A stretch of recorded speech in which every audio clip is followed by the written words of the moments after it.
garden on the 28th of February.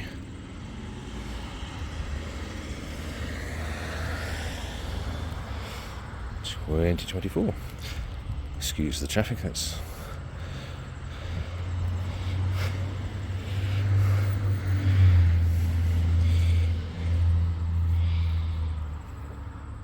early in the morning.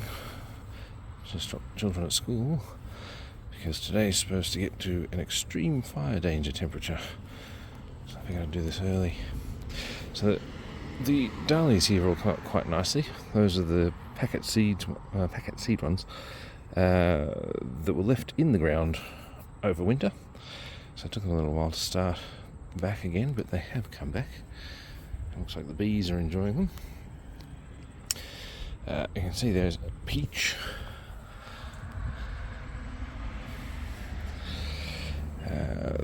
So I think you can see there three. They grew on one of my trees here. Not overly well. It was just those three, and obviously they're splitting and they're not super good. But at least they didn't have too much of an issue with the leaf curl issue. At the sunflower here, obviously, I've chopped these down, broken these down, and leaving those to basically compost there to try and help improve the soil, so that can become a bit more of a bed area. The hollyhocks are kind of just finishing up there. In the corner there is Nepeta. I think one of the Nepeta species of plants. Quite pungent, that one, which is probably why it's part of the group that contain catnip. The lupin was doing quite nicely there. More of the lupin, the seeds there. I have taken some of those seed pods, broken up over bits of the garden to see if they'll grow on. The aquilegia there, which has spread to there, and there, and there, and there, and there. I don't mind that. It'd be kind of nice to have them fill in that corner a bit. I think it was odorata. I think it looks like it's starting to come along quite nicely. So there's snapdragons, which unfortunately are all the yellow ones. There are some sort of coloured ones in there, sort of more of a reddy orange, but there you go. The lobelia has again sort of held on quite nicely. The alyssum, dried seeds of the nigella.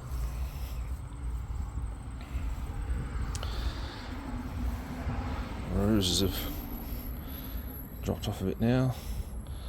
This is looking a bit sort of sad, this bit. There's the liliums with no flowers. The Johnny Jump Ups kind of died back.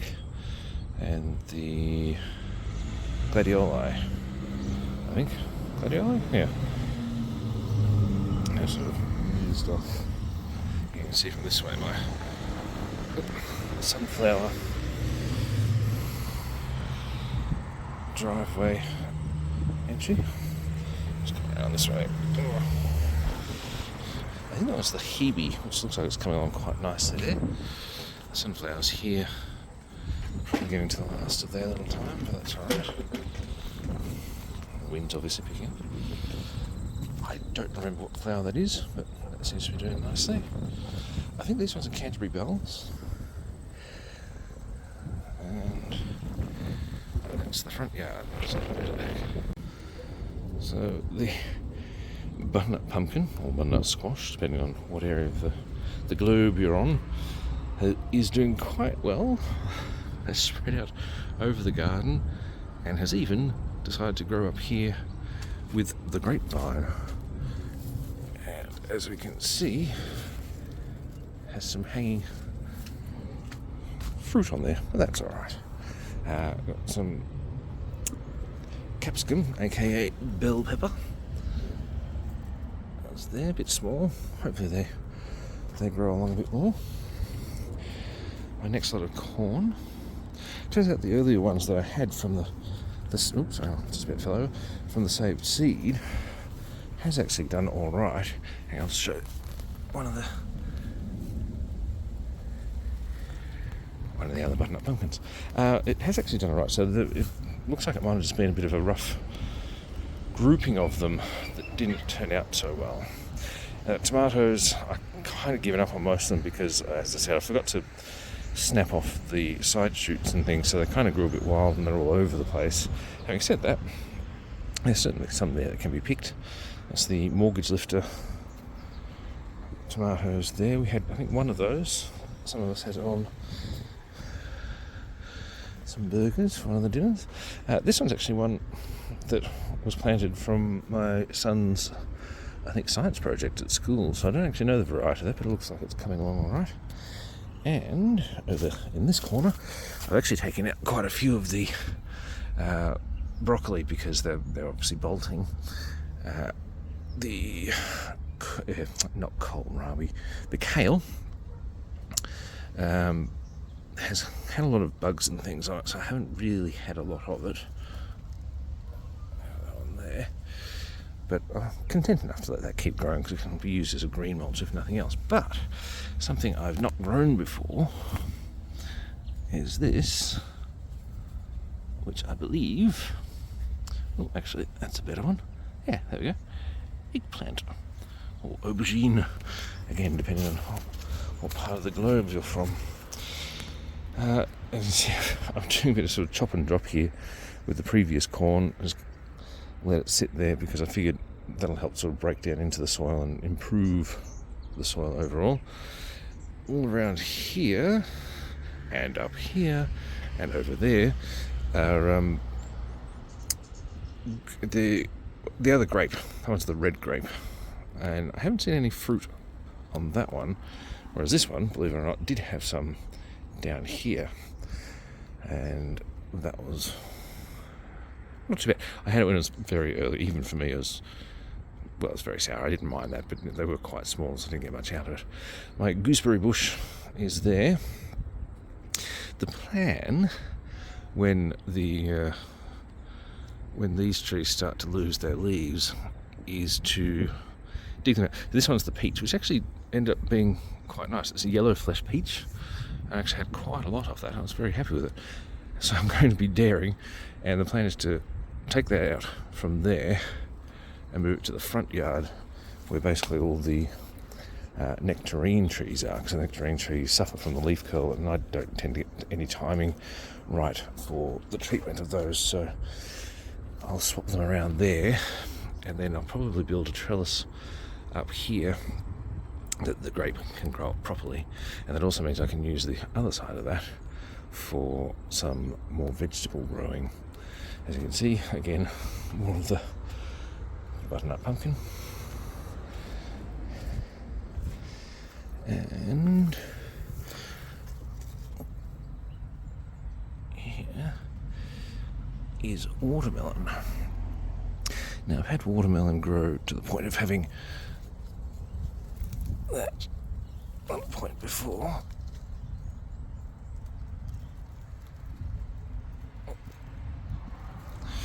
So I've had them go to that point before, and a little bit bigger than that actually, but not to full size, so I'll have to try and look after that.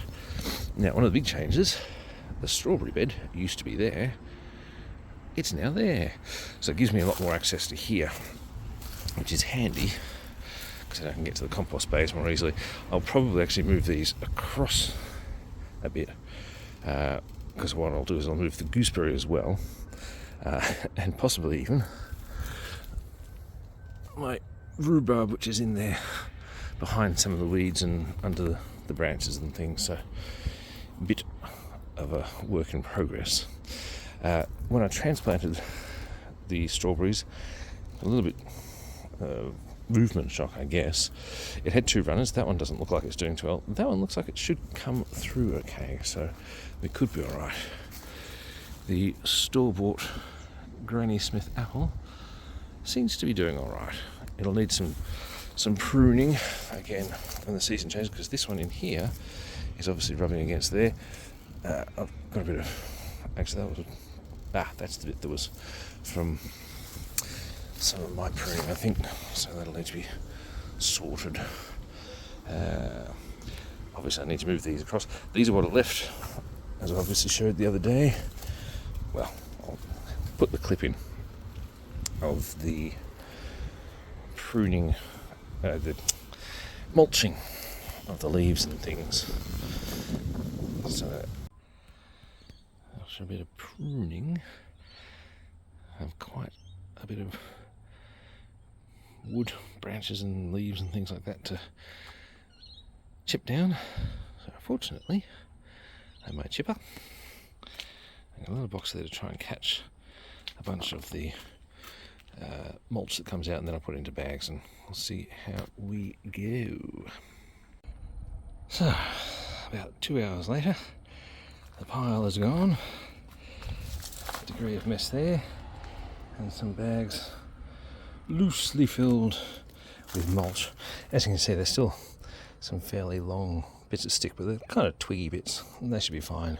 It's going to be used basically just as a mulch on top of the garden. So I'll probably put down compost, then this over the top, and it's just kind of like a little protection from the worst of the heat, and it'll slowly break down. And the bits that were just basically never going to go through because they're too thick, they can become new bits of garden edging. And also, while I was doing the chipping, I found a little frog. So I'll put a little picture of the frog in here. So there we go. So that's that done for the day. Again, that's because we've got an extreme fire danger risk today. I figured it was better to get rid of them then rather than leave them to be a bit of a hazard. There's a foxglove there, and a sweet pea there. So those are the two, I guess, poisonous plants that can just grow here away from any crops and things. Also a hollyhock there, which is doing alright. Of course, my listen. Let's have a look over our fence here at the little side garden, which is coming along quite nicely. I've had a few losses there, but most of them actually coming along quite nicely. A bunch of had them in the front garden. I can't remember what they're called. Snapdragons. There we go. That's what they are. I can't remember the names of most of the others, so obviously I've got my alyssum as well because they're a nice sort of filling plant. Yeah, a bit of colour there, so that's good. The fish are doing all right in the pond. The water lily produced 2 flowers, but they didn't actually get to full bloom, I think. They're probably a bit swamped out, so maybe that was the issue with trying to grow them in a smaller area. Right into the greenhouse. Okay. So, orange and plum, well, these look a lot more like tomatoes to me. That one actually looks like one of the pest plants comes around here. I might fix it in a little while. Another couple of eggplants, I think, and then I think there's some weeds in there. Dahlia, African Dawn, and watermelon. Clearly that's actually a weed instead. Those are some seeds I say, but they're probably a bit early. They probably hadn't actually dried properly, so don't expect much of any of those. I think that was actually just another seed that I put in there as a backup plant, but it doesn't seem to have done much. Here, I'm not sure what that one is. That one looks very much like an orange. And then my kiwi, which is actually doing extremely well, to the point where I thought I'm going to need to grow more, because for kiwi, you need male and female. So I've put a whole bunch of the remaining ones in here and leaving them to attempt to germinate. Kiwi fruit apparently take about a month to germinate, so if you are trying it, don't get discouraged if you don't see any growth, any apparent germination for a while. They do actually take quite a long time, and mine certainly did when it first started. The avocado, I think it is, seems to be doing quite well. I assume that's leaf burn. I'm not really, it certainly feels a bit dry. But those are the lower leaves. The top leaves are looking quite nice. Again, another orange. I think another orange. Somehow seem to have yet another tomato there. I'm not sure what the plant that's with it is. It could be passion fruit. I'm not sure, because I did have some of those that I was trying to grow at some point, so we'll see what comes of that. This one is my overwintered capsicum. It's always been in the greenhouse here. I did pot it up this year because it had a whole bunch of smaller weedy plants growing around it, and I thought, I should pull those out. And when I did, I found that there actually wasn't that much soil covering the roots afterwards, So I potted it on, put some more soil in, and it is looking a lot better. It's always on a bit of an angle there. I don't think that's... probably should actually firm that in. But anyway, it's growing okay as it is. There's the spare viburnum. It's obviously looking a bit sort of dried and things, because it does get quite hot in here. So the pineapple, that's a new cauliflower, I think it was. Oh, yeah, here's another foxglove in here, which currently has a ladybird on it. There are quite a few ladybirds around, so as much as we had a lot of cabbage whites, there's been a lot of ladybirds as well. I've potted on my pineapple there, so I've got the two pineapples, the one in the ground and this one, which actually looks like it's doing quite a bit better.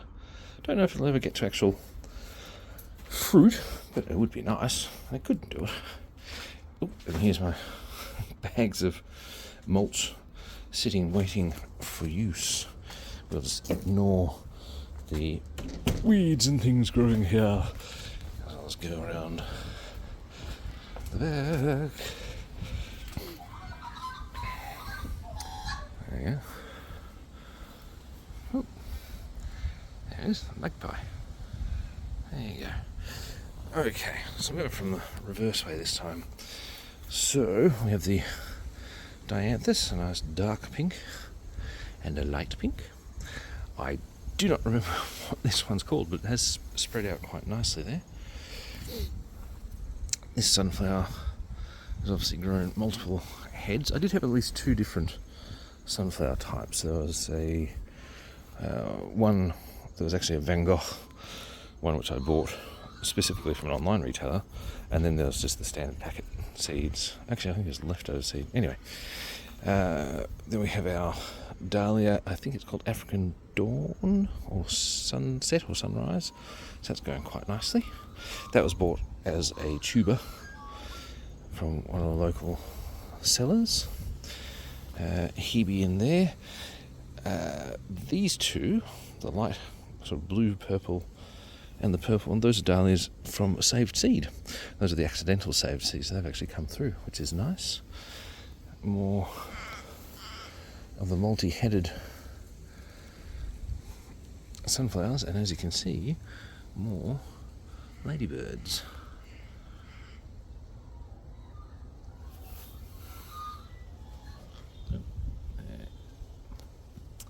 So focus, there we go.